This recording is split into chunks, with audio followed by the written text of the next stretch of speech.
for as far as how the teammates kind of panned out here because he's got the moves, he's sliding on in, looking solid across the board, and 1v2s in the final seconds to make sure that they do close things out. And it doesn't keep on going to, another rotation of weapons where you never know what you're going to get here in towards that game mode. So good stuff overall, Alan. That's a nice little chunk of money that they're coming away with as well. Not bad, not bad. But that does bring us now to the main event. Grand finals are going to be underway here. It wouldn't be two best of fives that Carleton would have to win to take down Ottawa Black. And we saw them. They were playing in the winners finals. Yeah, it went four, but throw some parentheses around that because the search and Right. destroy was a let's see how snipers and smokes would play search that Carleton was able to take. But that said, and you mentioned it when we were talking about Carleton going up against Purdue, like, hey, this Carleton team, they did not play poorly in any of the four maps versus No. Ottawa. So this very well could be a pretty tight rematch for us. But looking at Ottawa Black first and foremost, a team out of the winners bracket, they held an advantage of the second best of five. Cruelty, Lightning, Fame, Noisy. We already know them. Second place team from the CCL, doing a lot of work in challengers, kind of more as individuals than a collective. And well, we kind of expected them to be at the top when it came down to the beginning of the season. They have absolutely provided that throughout, not just the CCL, but also here. Yeah, well, I mean, definitely one of those top teams that could have very well won grand finals. They were up 2-0, had a nice little start, just unable to really close that one out. So this is really their redemption coming in towards this tournament to come away with a chip here in towards at least the season.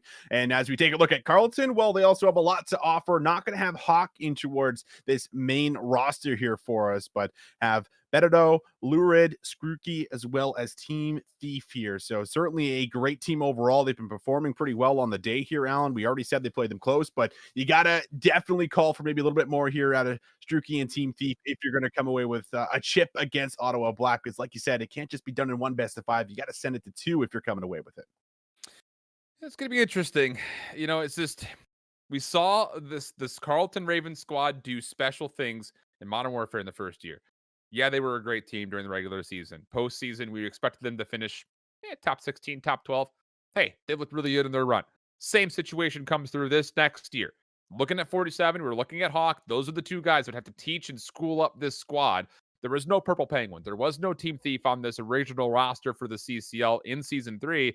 They bring back in Thief. They don't have Hawk. They're still finding a way to play very, very well. So, yeah, there's a lot to be said, I think, overall, when it comes down to what this team continues to show us. Even when we don't think they're going to have the same kind of valued performances that we would normally expect, they find ways to impress. They find ways to showcase that, yeah, they are still very talented from top to bottom, not just at the top, which I think the expectations were largely built off of in the first place. Yeah, and I mean, at any given time, like when we look at this matchup and we're coming in saying, yeah, Ottawa Black, like these are challenger players, like they've been playing together now for a good amount of time. So they've been able to build up a lot of team chemistry with one another. But we've seen those games where Andy, 47 has just taken over. And this would probably be the time where you feel like you need it to come on through. Where if you can just have, a stellar opening towards something like this and come away with these hard points, which is where I think you're going to come away with the actual series win if you are Carleton, is if you find the hard points, then you're able to maybe get in towards the second best of five because S&Ds, I think you can maybe expose Ottawa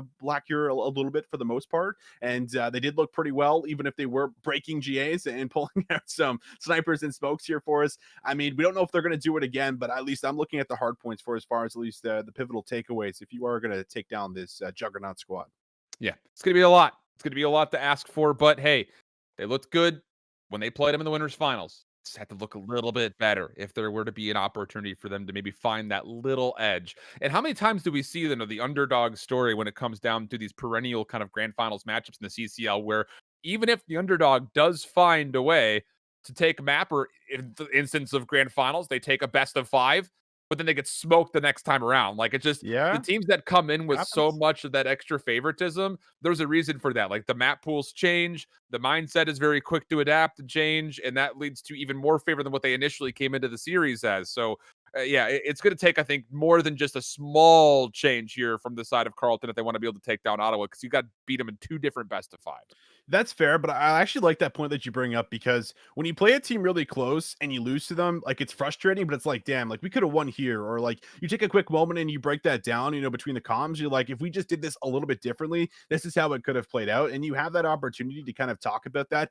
And the good news that kind of plays out as well is you didn't really play a full set versus Purdue per se. So That's you're true. still coming kind of fresh off of what did in fact happen in towards that best of five in that winners final. So there's a lot that you can kind of take away and look at going in towards this matchup to see if you can in fact be a little bit more prepared. And you mentioned it, a little bit of a different map pool coming on in, so you're not going back towards the same maps. You're looking maybe to bring some different strategies out going in towards what is going to be our new best of five for the first set here. So yeah, I actually love that point overall coming in towards this, because that can have a very different effect compared to being 3-0'd, no maps were close, and you just got blown into the water. It'll be interesting. It's going to have to start, though, right first and foremost onto this Garrison hard point. That will also be the map that we go to for the control. And hey, at least there's Miami Search and Destroy in the middle for us, which who knows? Maybe we could be seeing them try to go back to smokes and snipers once more. It's not I'm here for it. checkmate. Maybe there's a bit of versatility into these guys. They want to give it a chance again. I would be here for it as well. But we are loading on in. So Garrison, map number 1, you have to feel like this is all eyes on 47 to make something happen for Carleton early to get some momentum built. I'm thinking so. 47 starts off hot. That is your key to victory, so to speak. We got to see a lot of that last year where, help out Octane. Well, this time around, I guess it's kind of that same exact key to victory, just substitute Octane's name out and throw 47s in. So if you can do something along those lines and just have a stellar opening, I mean, we've seen Andy do it so many times before. There's a chance to be able to come out here and just completely, take away the map and come out here strong. And on a map like Garrison, that's really 47 Kingdom to be able to do it. This is a submachine gun map. This is his opportunity. But so far as we jump in towards this one, Ottawa Black, they have had the nice start as they're on the time early, already collecting some time. Yeah, really good stuff right now. Noisy even going to be the first one forward. Even Lightning getting some team shots in with what looked to be, I think, Cruelty over the top to help get that very quick elimination. Noisy watching the rotation. He's already on 4 in a row, by the way. I mean, we loaded in a little bit late, but he's been getting a whale of the kills when it comes down to how they've opened things up. Fame up top, also 5-1, but cut down from behind. So it falls onto Austin Cruelty to make sure that this rotation stays safe. 33 seconds, it was what was tallied for the side of Ottawa Black, and now extending beyond that as they've got a really good look at the first initial time here on the second hill. Lightning, big win up top, and they try to make something happen through top green. Not going to be successful, but they get the spawns in towards the back. So if they can win these gunfights and break in towards the hill, it's still very salvageable, but try and tie things up before moving in towards our P3 rotation. However, gunfights have not been coming through favorably so far for the Ravens. That has to change on this hit. Noisy up top, watching over, able to find one. Lightning gets the second, and well, they're dropping one by one as 47 all up to him, and he comes away with 2, but it's simply not enough. Lightning on 5 as well. He's going to be the only one really here to hold on for this scrap time, although Noisy is kind of rotated back around. He was looking to the rotation, but is coming back to help his teammate, but it doesn't really do too much to help. But fortunately, even though the 6 is not the traditional number where you earn streaks, the hard point time helped them gain some score, and that will be enough for a very early artillery strike for Ottawa Black. 15-80 to open this one up, and this is the exact same situation where you need a really quick break and somehow need to get in towards the back so you can flip spawns out. A lot easier said than done, and through tools, the Ravens will come, but being cut down here is going to be by Fame and Lightning, coming away with a couple of key gunfights, just stopping this push, and again, a clean feed. Ottawa Black, I mean, looking completely online. They are just not making any real mistakes right now. They're holding on towards the setups, and Ravens really feeling the pressure. Here we go. Opportunity for Carleton maybe to break from the front, but unfortunately it was Noisy from behind who kind of pinched up this play. And now 20 seconds on the clock, and this is what we talk about. You get your first 40 seconds, and you're okay giving away the back spawns. In fact, you even want to give away those back spawns, especially on a map like Garrison. Get into a position to where now all of a sudden Carleton has to fight once more across the entirety of the map. Cruelty's even going to take 2 with them, just kind of finessing the scrap time. He was on 5 in a row, and it's all Ottawa Black early as they find themselves up nearly 100 points. And I mean, it's kind of the same story over the last couple of hills, right? It's like you got to break in and actually successfully set up, and maybe finally it's actually going to happen here. 3 go down, 47 is the player to do it, and well, Struki tries to get a trophy over him, but the trophy in front of him eats it, so he will end up dropping to Fame's nade, and Fame still holding on towards top green. It's going to make things pretty difficult for the subs to actually start moving in and around the map. Which is exactly what 47 is looking to do. Tries to take the gunfight, and Well, good shots out of Fame, not to come away with just 47, but a second on Struki. Ottawa Black really starting to run away with this one, Alan. Yeah, they really are. I mean, these 37 seconds is almost time that Ottawa has said, let's give them that time. This really hasn't been an earned second on the clock yet from Carleton. Still not an opportunity for that to change either, as the scrap time is going to be fully held. Ottawa Black spawning near the middle of the map will want to try to keep Carleton spawning in the backside as much as possible, whether that's over here by P3 or eventually over to the far left-hand side of the map, trying to clear out these players. Thief somehow does not find the final shot onto Fame. I think he tagged him up about 18 different times. Not going to be good enough. Then Ottawa Black now find themselves in an indomitable position. They've cleared the middle. They can turn their attention over towards the left and essentially put Carleton in a bit of a spawn trap. Not a situation any team ever wants to be in. And I mean, look at the ARs. Just look at them right now. They are set up. They're just finding free kills. It is really as easy as it could ever be for as far as an effective setup on Garrison, locking down the bridge and playing off of it pretty effectively thus far. We'll see Thief at least try to put his body inside of the hill, but will it really last? His teammates all drop, and Fame moves in with the Diamati, says, thank you very much. I will find the kill, I'll break it, and we'll now keep them in this spawn trap that they've been yet to break out of so far. I don't even know where to start when it comes to what do you do differently here if you're Carleton. It's just the pressure that Ottawa is putting on is perfect. You got to win gunfights. That's first and foremost, I guess. And maybe that starts with just trying to double up a little bit more often, playing in duos, because there are a lot of individual gunfights that are going around the board, and Ottawa's winning every single one of them. But it's really hard to look at this analytically and say this is what Carleton is doing poorly. It's just so many good moments overall for Ottawa that there just hasn't been an opportunity for Carleton to, like I mentioned, they have not earned a single point of time until right now, and now they have to fight up against Streaks. That's a beautiful bend from Noisy.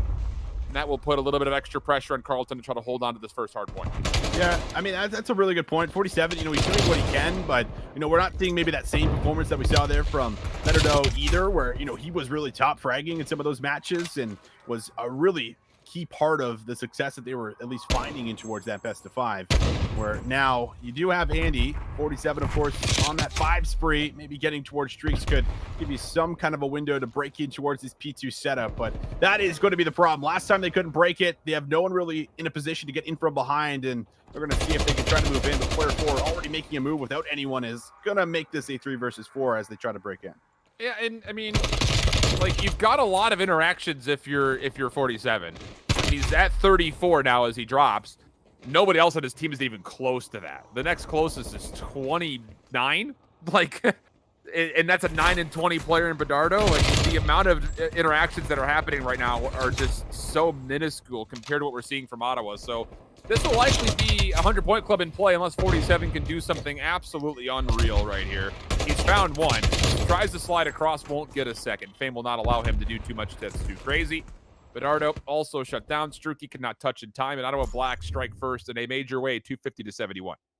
Well, not going to lie, I wasn't expecting it to go like this, Alan, but I think that it just comes down to everyone here for Ottawa Black just playing lights out. Like, I mean, there's not really much you can kind of break down. You could say, oh, well, they're not winning gunfights, they're not breaking in towards hills, but it's the reason they're not breaking in towards hills is because of the setups that they have. They're playing off of each other. The cross lines of someone pushing on through is covering the next player to the right or the left. Like, it's really difficult to break in towards those setups if you're not maybe opening up with these two pieces that were only ever coming from 47. So those team hits just not very effective when it comes down to it. And a great opening if you're Ottawa Black and wanting to get this done in the first best of 5. Absolutely. I mean, it's just one of those things, and as much as we sat there and kind of looked at the negatives from Carleton, fact of the matter is that this Ottawa team is currently, I would say, on average, sitting around top 16, 32 placements. I mean, if you were to strike it right in the middle, say they're like top 24 average, it's probably pretty accurate, especially with how good Noisy and Fame have been in the last couple of weeks specifically. So that was a team right there that was doing all of those rehearsal things that, okay, we're counting the kill feed. We got 3 down, push across, get that flip in play, make sure we've got the side that we want, then we're doing it convincingly. And if you're going to do that in a map like Garrison, you're going to see results like that, because Carleton, out of the 71 total points that they were able to generate, I would say largely maybe 45 of those points were actually earned, and a lot of that came down onto P1. Everything else was Ottawa Black already rotating and just saying, you can have that scrap time, we don't want it. That's a really good point. That was actually where the majority of the points came from. And when that's happening, you're just like, listen, you guys want to have P1 time? That's all right. You're not breaking the P2 setup. And listen, both times they didn't. So absolutely okay with that. Ottawa Black coming out here, striking first. But now we look towards Miami S&D, a map that we did not see in towards the last best of 5 here, at least not played. So will be a bit of a change up coming on in. And you have to take a bit of a reset yourself here if you are, in fact, the Ravens, because we always mention these situations where respawns are so good. I already brought up the fact that I feel like if you're going to force a second best of 5, you need to strike in towards the hard points. That didn't happen in the first one. So this is kind of one of those must-win situations here to come on in. And well, I mean, they're also well-versed in towards search and destroy. So it's not like it's just a breeze that you're going to come in with and say, we're going to tie things up. You do have to, in fact, break these guys down a little bit and try to see if you can maneuver and really stop them from setting up the way that they are, which is just so effective. And the one thing that we continually say about Carleton when it comes to search and destroy is that the individual takeover potential is already diminished because you don't have the ability to play off respawns. So just allowing someone like 47 to go run around is not going to be nearly as successful as it may have been in certain respawns. You're going to have to actually cohesively play this map as a collective for get that communication coming from not just one player, but from everybody on the board. If you want to try to read what Ottawa is doing, adjust to that, change what you're doing to try to beat that. That's the big key. It's like search and destroy 101. I know it's like very John Madden commentary, but at the end of the day, that is good. You're going to have because this Ottawa team, they trust that their individuals can all make those communicative calls and be into a position to where they can make those adjustments. We know that they've been able to do that throughout the regular season and the CCL postseason, and that's also stayed true throughout this tournament here so far. Well, I guess the only thing that we might end up getting here for ourselves, like we've been framing up, is maybe we'll get another break of GAs. Maybe some snipers and some smokes will come into play. We're hoping for it, I think. I think we are. That is to say. And you know what? The Ravens might do it. When you get beat 250-71 in a map number 1 like that, it's like, all right, let's show them the boomstick again. Let's show them, what we could bring to the table. Get some smoke plays going on Miami. It's something we have not seen really since the beginning of the season. So, I mean, we're absolutely here for it. We'll see if that will be the play, as it looks like it will just be a restart before we jump on back there. Or actually, wait, never mind. We got in late. So the Ravens already took the round. My bad. We'll see. I guess a lot of it here from 47's POV. You'll find too. It looks like he's going to want more than that. And, I'm kind of catching myself in a moment where I said the exact same thing during playoffs, where it's like, you just can't expect 47 to just take over the map. And then he did.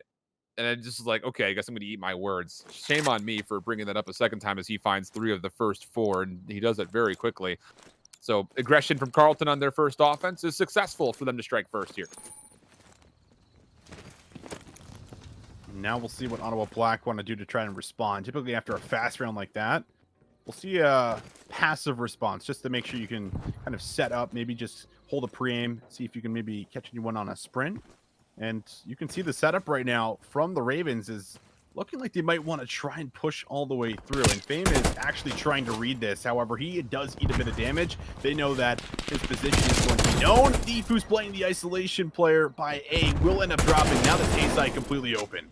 And this is the problem, and I'm actually just such a huge heads-up kind of setup from Ottawa Black, especially from Fame. I don't think we've ever seen an offensive that's essentially playing defense of the hotel right here. But Fame gets the read, like you mentioned, on a couple of players pushing through garage. You isolate over towards A. Then you've got Cruelty watching the cross. There's not a lot you could do when that push-through is unsuccessful. So now it's just down to 47, 1v4. Bomb has already been planted. Really, you would think the chances are not all that high that he does too much with this, but at least he's found the first kill, and that puts him on 4 in a row. 47. This is his favorite situations to be in, but on Miami, don't know if you want to be in a 1 versus 3 with a submachine gun with only 18 seconds left, and playing for streaks is probably going to be the move. You get away with a kill or 2, that might be ideal, but I think with the shots there from Cruelty, they know exactly where he is, and we're going to slowly collapse. Don't think he's going to expect a player in from behind. Fame comes up the stairs, but 47. Nice little snap there. Of course, can't win the round, but we'll be able to play his life and keep playing for these streaks. He might even search for one more after the bomb had exploded. There was an opportunity, as there was one more Ottawa Black member sitting right in the middle by the sign, but not the case. So yeah, it was just essentially the 1v4 play for kills, try to see what you could do. But this is that read. You have Fame over to the left of Cruelty, watching the outside of the hotel, and then Cruelty up top. This, okay, they're pushing into piano. I'll watch that cross. No big deal. So you've got a lot of clearance to the players that are actually playing onto the bomb side, especially after they find that first blood over towards A. So good awareness from Ottawa Black to know they have an advantage and take advantage of it very quickly, mind you. But we go back to Carleton, who hit us with a lot of aggression in their first offense, so fast we couldn't even catch it. Will that be the case here once more? 47, just no hesitation, gets an 8 up there, moves right inside of Piano, and now they make the move towards top purple. 3 members up here. We don't typically see this, and Noisy finds one.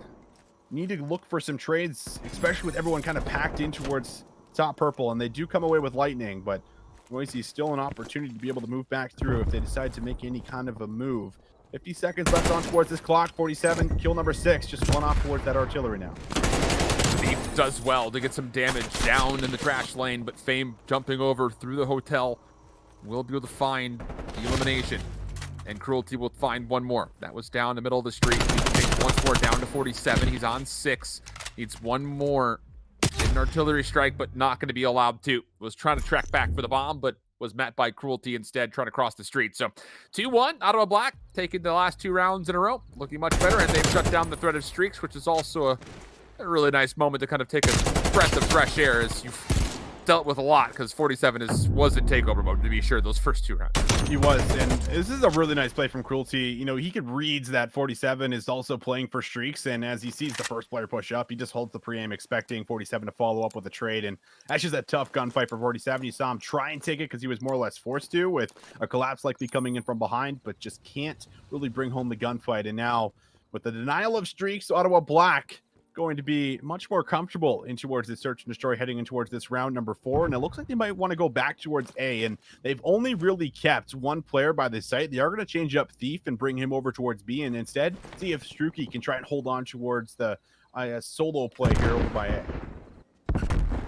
He's going to be threatened, but 47 coming around the back. Not going to be able to get Fame because Bedardo beat him to the punch, but Cruelty still on top of the hotel balcony, watching the cross. And he does well to find one, not a second. Bedardo has to be at least one more shot. Noisy still playing the beachfront, did take down Struki, topside visitor center, but Bedardo will put himself in the same position. Noisy aware of that, gets the kill. I'm not really sure where Bedardo was going. Misses the punch as Cruelty, but still able to get the gun up in time to take the gunfight win, and that's Ottawa now up 3-1. And this is one of the differences, right, between both of these squads, where you talk about like the strong AR players and not having someone like Hawk who's usually holding something like this, where it can be really difficult to maybe break through him alone. But when you have maybe some of the players here that are brought in towards the Carleton roster that just don't have maybe as much experience as everyone that you see on towards this Ottawa Black lineup, it can be really difficult to contest some of those long-range AR gun battles. And that's why Ottawa Black keep favoring this A site on the offense, find themselves now a couple of rounds with it, and they're up 3-1 as well. So they're in a great position. And look at this, they actually 4-stack B, which means that they're also likely going to try and push through right here. Druki, first one forward, reads one, not expecting the second. Noisy finds elimination, puts Thief on the docks by himself. He gets dealt with. And yeah, sure, if you're Carleton, you've got a free A site, but this is going to be a 2v4. Now, if you were to do this correctly, if you're Carleton, you plant this on the outside beachfront side, and you set up a post plant inside a visitor center, and you're essentially just playing defense 2v4. So they are setting this up correctly. This comes down to, can they actually hold off the numbers of Ottawa Black? Yeah, you need to kill here very, very quickly, and there it is. Bedardo finds lightning, so 2 versus 3, a much more doable round, as 47 is also lockdown Cruelty with just 2 HP. One more bullet would have got the job done. We'll have to see how Ottawa Black want to do it, because they have not really moved in towards visitor center. 47, he finds another one, and now it's going to be a 1 versus 2. And you don't really have time to be able to play for this plant. 47 is going to wait, but Bedardo just get destroyed. Fame now in a 1 versus 1, just going to try to stick to the fuse, but 47 should not have a problem. Moves in with a pistol, and a 2 versus 4 for the Ravens will come on in. Big heads-up play right there for Bedardo and 47. I mean, it just comes down to the fact that the teammates eventually give them the call like, hey, oh my goodness, all 4 players are actually here.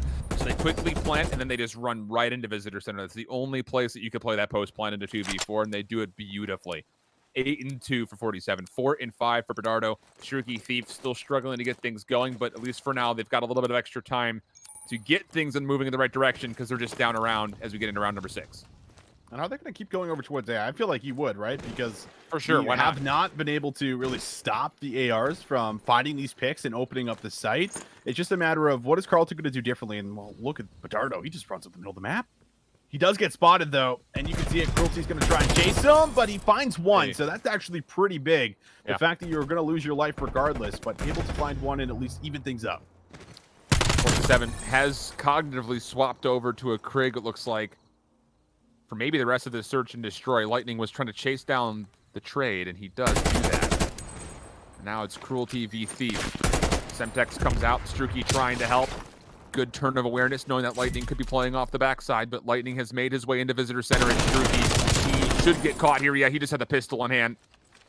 Pretty tough, so now it's just a 1v2 situation for Thief. He does have an angle here, though, maybe. If he can find Lightning trying to plant, it would give him a lot of extra time to play this, but unfortunately not going to get there in time. We go to a more traditional 1v2 with the defuse required.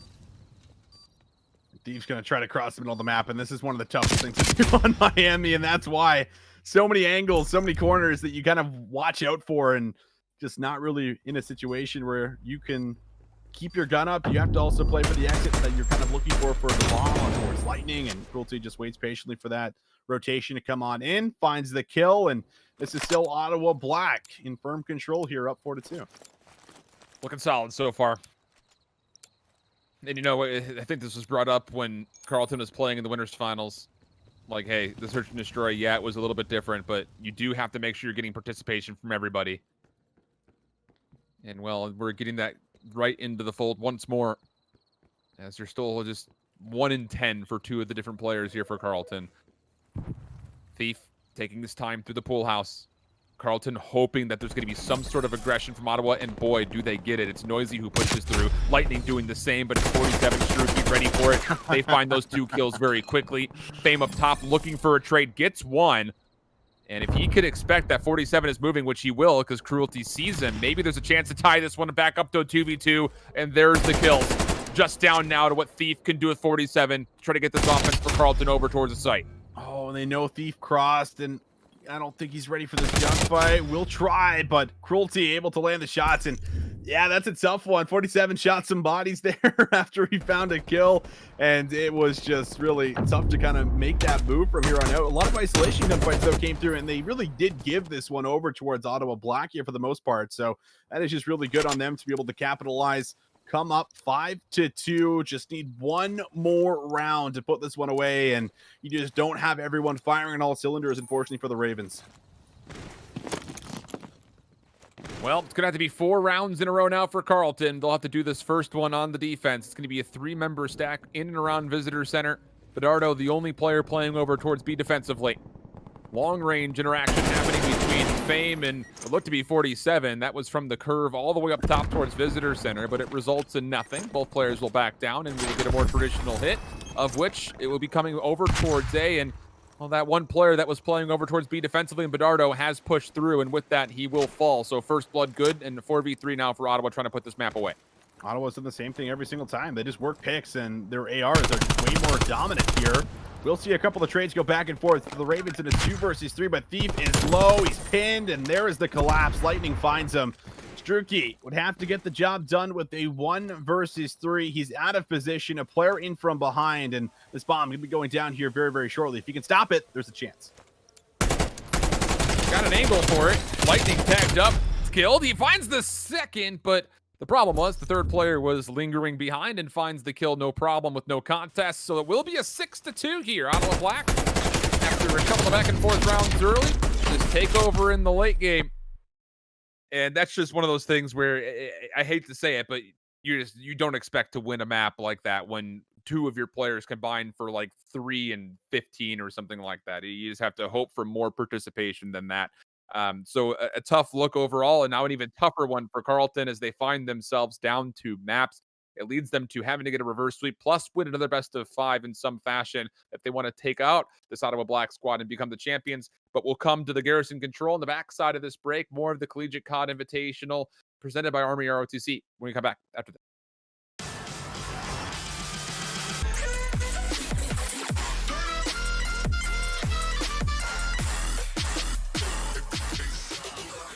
Welcome back. We are getting a full restart of the Garrison Control. It was just our producer issue that didn't allow us to get into the match, but we're going to be ready to go here and jump back in with the Garrison Control. So full replay, full clean slate, no worries there. And I think just largely the big keys to victory here is the fact that Carleton has to find some areas of success. That's defensively, getting a good opening gunfight win, get some pressure onto the Ottawa spawns, or offensively, find some space to work with and actually get a good setup. Because even though hardpoint can maybe be adjusted and influenced by a single player, on offense, when it comes down to control, one player is not going to be able to get all the kills and capture the zone single-handedly. You need to have some help.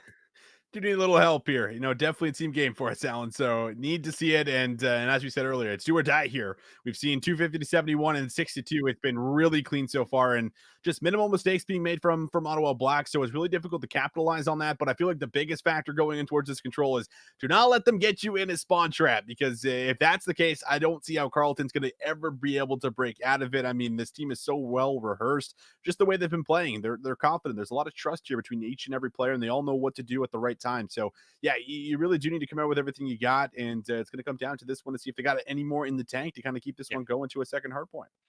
Gonna have to find a way to get there, but it is an apocalypse hard point. So even if we do get to that point, we're going to be relating a lot to what we saw in Garrison in the first map when it comes down to the importance of rotations and being able to manipulate spawns in a way that puts you in a very favorable position. So the loading screen is coming across right now. We're just waiting on it to fully get in. I know there's been a couple of issues with that, really largely from the Codcaster POV for a while now. So hopefully all things kind of blessing us to get back into this one without any problems. And it looks like and sounds like so we will. Here we go. Jumping on forward. Did I hear a sniper rifle? I hear a sniper rifle. Okay, so this is happening.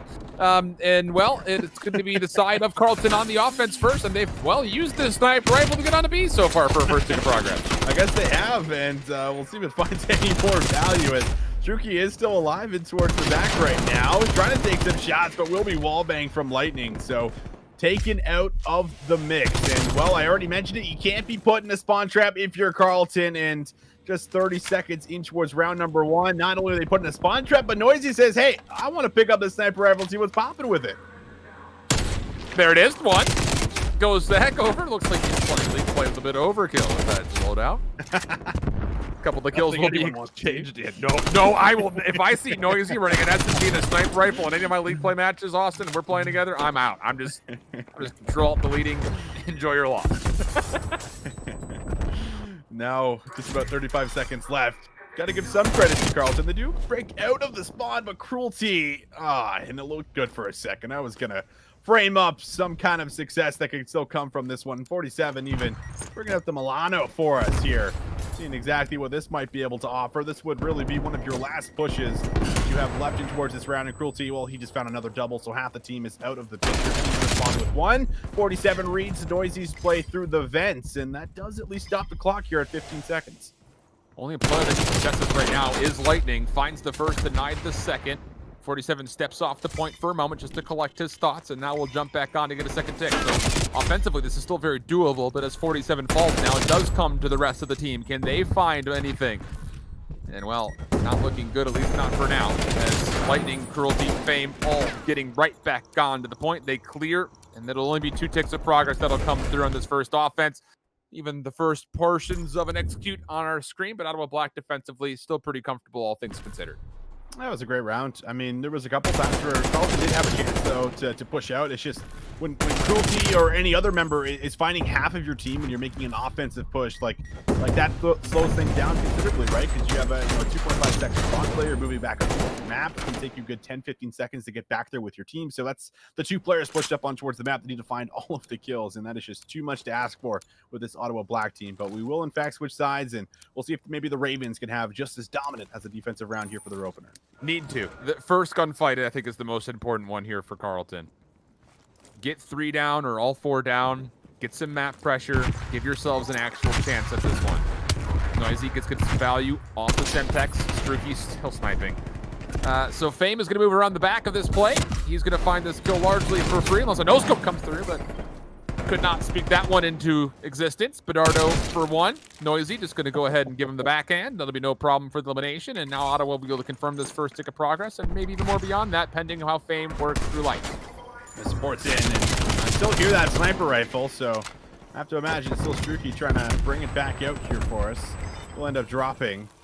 Noisy just waiting for the challenge to come through with lightning. Dardo gets away with one, but Noisy catches him on the tail end, turns for two, might just be a third. Gets help for Cruelty. Cleaning up in and around the zone. Still a chance for a contest here from Struki, but if he has the sniper rifle still out, it might be pretty difficult to do so. And, well, there it is, finding the zone. 2 minutes to play with now as they work towards A. Yeah, and you did already have Cruelty onto the A zone, so some pressure was already being established there, which does allow Noisy to get into Cobble. Timing everything here, finds 5, gets away. He's being chased by Struki, but it's by Struki. Trying to make sure he's going for the execute. Oh my goodness, Struki. Do it. Oh. Not going to be able to. Nearly gets turned down because of it, but the kills will still be there, and Carlton will regain a lot of pressure across the map with those 3 straight kills. Noisy was pretty close to streaks as well, so it would have probably hurt even more if you get executed when you're just a couple off there from locking in full streaks. But hey, Carlton's been able to take away a lot of the map right now. They're pushing in towards the spawn. They're being pretty annoying. Pedardo coming in from behind on this play, trying to shut things down here. We'll now see exactly where Fame is. Above him. Big kill here for Fame, who goes to the hip fire. Can't find the kill, so Pedardo now finding himself on 4 in a row. Finally ends that streak. That'll be done by Lightning, but about 1:05 left on towards this clock. Still have a chance to be able to make a way over towards A, and about even. Streaks will come through. Actually, Noisy will capitalize getting 2 on that, so great artillery strike. Now he will be essentially spawn trapping on his own. Lightning for 1, Lightning for 2, put down, but the rest of his teammates are on to the A zone. Just surprised that they're not just stacking for this, but it's just Noisy on for right now. First tick of progress confirmed. Fame making life difficult for Carlton out of the spawn. Second tick on the way. Will be stacked up a little bit more here as Noisy finds himself on 4. Give him 5, 6 maybe around the corner, but Cruelty takes out the contestant before there could be potential second set of streaks coming out. But regardless of that, an 11 plays 3. Not that the 3 will matter because the zone will be captured and Ottawa go up 2-0. Well, all right. Ottawa Black just coming through there swiftly at the very back end of it. Finding a lot of big plays, but this is the one that really got it all going and started things off. Noisy just finds a kill, plays his life, does the objective work, waits for that challenge from Bedaro here, and then they find the second. And, well, they just keep on moving here for third, and then even gets 47 to help. So able to open up that entire push really off the back end of some of those plays kind of taking place here. And I'm not sure if we can swap to Noisy to see if he maybe did in fact get over towards that cruise missile or not. He did have the artillery, so just the artillery was earned. It was Struki that was able to at least make sure that the second streak was denied, but you got to make something happen here on towards your offensive round, and that is not going to be easy here for Carlton. A lot of focus to the high ground for Ottawa. Noisy and Fame, the 2 players up top. Fame will drop down, find 1 elimination. Pedardo finds the trade, but does not expect Lightning to be as far back as he is. Noisy also working with them mid-map. Keep things relatively neutral for now, and Struki still trying to snipe. Will be taken down by Platform. Still some even trades. That'll keep things still open for a contest here from Carlton, trying to take a find an opening. Cruelty playing in and out of lights, really locking down this entire lane by Caution. It's a freebie there for him. 47 runs right into him. Cruelty comes away with 2. Spawns are deep. Struki, the last one pushed up. Might be able to stop a couple players from moving in. Does in fact stop Lightning, but the trade follows right after. And Noisy, he gets his hands on that sniper rifle again. Struki gonna give an opportunity to maybe go for some nice little clips. He sees them coming out of spawn. He's gonna hold it free aim as there's 25 seconds left. And oh no, gunshots to the head. That's one of the worst ones I've seen. On the staircase as well, just bringing it home, having some fun. The final 15 seconds, and everyone now having their fun with execution. Well, at least spirits are still high, but this is going to be a 3-0. Ottawa Black is going to roll their way through grand finals. So all the contests that we saw in the winners finals, absent from this one. Will be a chance for 47 to hold on, but Pedardo's already left the game. So as soon as they kill 47, it will be all but over. Ottawa Black are going to be your champions here of the Collegiate Call of Duty Invitational. And, well, I don't even know how to react to what we just saw here. Just the fact that this is down Ottawa Black team just so darn good. Okay. Thank you, 47. I thought they were going to let him, like, maybe move in with an extra minute, but not the case. Either way. Hey, look at this. Who would have thought we'd see a sniper rifle combo with the sub in the back pocket for as far as the best play of the game? I definitely did not think I would, but okay. He actually found some heads here. And then by Suki just bouncing in between both weapons, feeling pretty good. Everyone having a great time, and I'm sure Ottawa Black having the best of times between the two squads as they come out here with the chip, get themselves maybe a bit of redemption of what happened in towards that grand finals throughout CCL playoffs there just about a month ago. So not too bad overall, coming away with some cash and able to beat down some more opponents here quite cleanly on the day. Very, very cleanly, I think you could say. Again, looking at just the scores at the very top of the screen, 250-71, 6-2, and then a 3-0. So out of the winners bracket, Ottawa Black, no problem with Carleton here in the Grands, even though the winners finals was pretty darn close, as we continue to mention, but not the case here. I mean, it really did start with that Garrison hard point. I mean, Did. but the first two maps were played very seriously, and still Carleton just could not find any room to work with largely at all. But that's what you get when you've got a school out there ready to recruit some really good players across That's two right. different squads and find themselves not only a first and second place finish during the CCL postseason, but also a championship here. So a massive congratulations to Ottawa Black. Still, though, for Carleton, second place, showing us that no matter what tournament they find themselves in, they do find some favor in some form or another. So another kind of commiserations, but also still congratulations for them to get through Purdue and the rest of the pool here, because this was a pretty solid pool of teams, all things considered. Just down to the fact that you look at the bracket, we had teams that were finishing top 6, top 12, really largely. I mean, everybody who was in this tournament were top 48 finishers, I think. So really, really good stuff there to kind of see the teams that we had in the winners finals also be the same teams we had for the Grands. Yeah, I mean, great tournament overall. A lot of teams coming out here with a chance to do a little bit of extra competing after the season, and got some great matches to come away with. But overall, seeing Ottawa Black come through, just running through the competition, showing us that they're maybe ramping up for another dominant season going in towards the rest of the tournaments that we have upcoming this year, as well as going in towards next year. So overall, not too bad. And as you said, the Ravens, they're always able to get themselves in towards these, top 3, top 4 positions. Yeah. Just have not been able to break in towards that first one as of just yet. So maybe we'll come in towards the future. We'll have to see, but that's going to be it for us here this evening. Again, it's been a pleasure being with you throughout the weekend with the Collegiate Call of Duty Invitational presented by Army ROTC. But Ottawa Black, your champions, Carleton, your runners up. Hope you all have a wonderful Mother's Day. If you've not had a chance to call your mothers yet, be sure to do so. And hopefully we'll catch you guys back for more CCL Activision Blizzard Collegiate as soon as we possibly can. So make sure you stay tuned, not only for the gunfight, but also more tournaments to come, hopefully soon. But for now, we say farewell. Have yourself a wonderful weekend. Bye-bye.